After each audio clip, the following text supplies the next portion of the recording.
مسلمان سوال کرتے مولانا مولا علی کے دروازے پہ حملہ اور مولا علی نے کیوں نہیں بچایا؟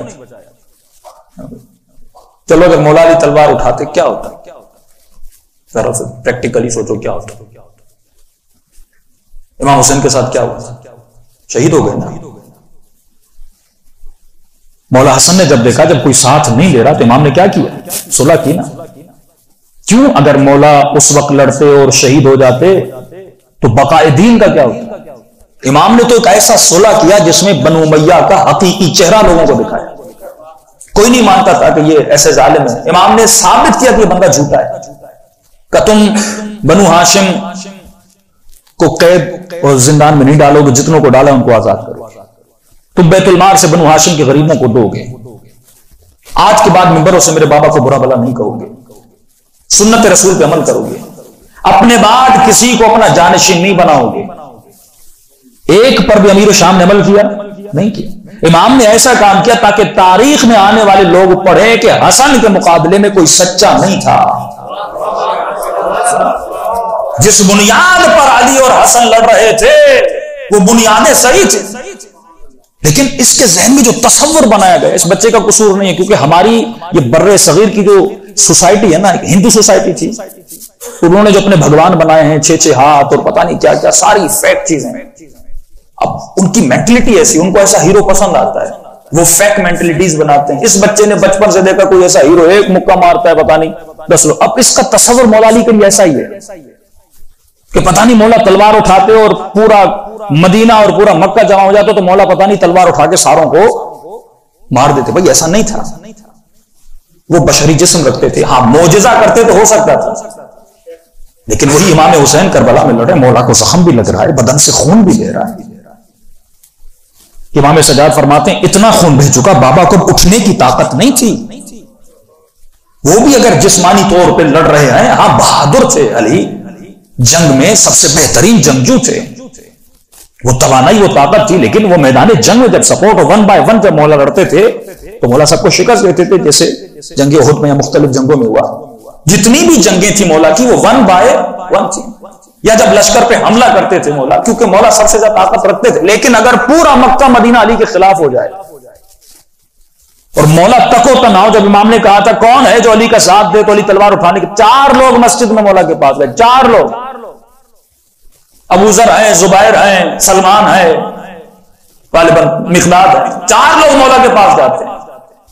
امام نے کہا میں 4 لوگوں سے جنگ کیسے لڑوں گا؟ جنگ صفین میں اگر 1 man شو کرنا ہوتا تو مولا پورا لشکر کیوں لے کر جا رہے ہیں؟ امام فرماتے ہیں لوگوں کا ساتھ نہیں، میں جنگ کیسے لڑوں گا؟ اصل ہے امامت کا ساتھ دینا، ورنہ مولا علی تو کیا پروردگار عالم اگر چاہے تو کیا فرعون کے لشکر کو نہیں الٹ سکتا تھا؟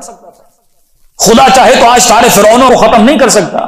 بھائی اللہ کو 1 man شو نہیں کرنا، اسے دنیا میں اگر فتح چاہیے تو لوگ لڑیں اپنی فلاح و بہبود کے لیے۔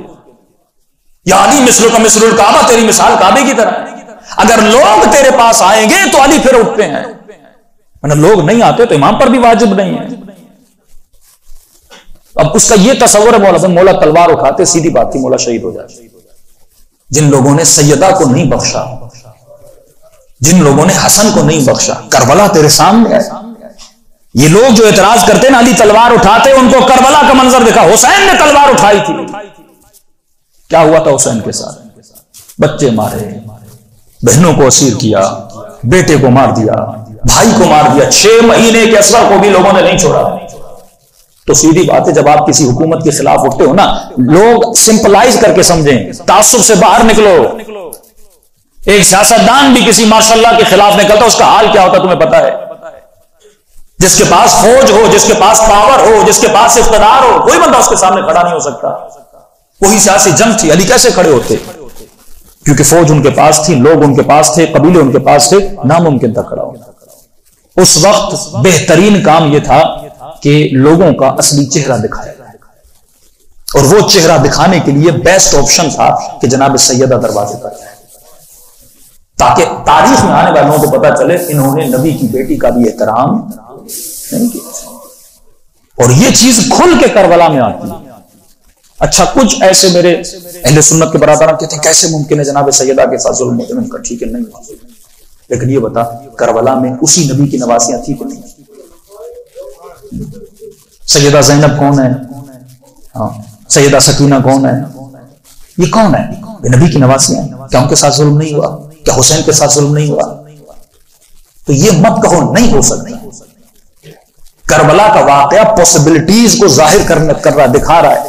سیدھی بات ہے حکومت تھی, حکومتوں کی جنگ تھی, پاور کی جنگ تھی, لیکن یہ انسان کب سمجھتا ہے؟ جب انسان عقل سے اس سسٹم کو ریڈ کرتا ہے. لیکن اہل بیت نے ایک چیز بتائی کہ لا خوف علیہم ولا هم یحزنون.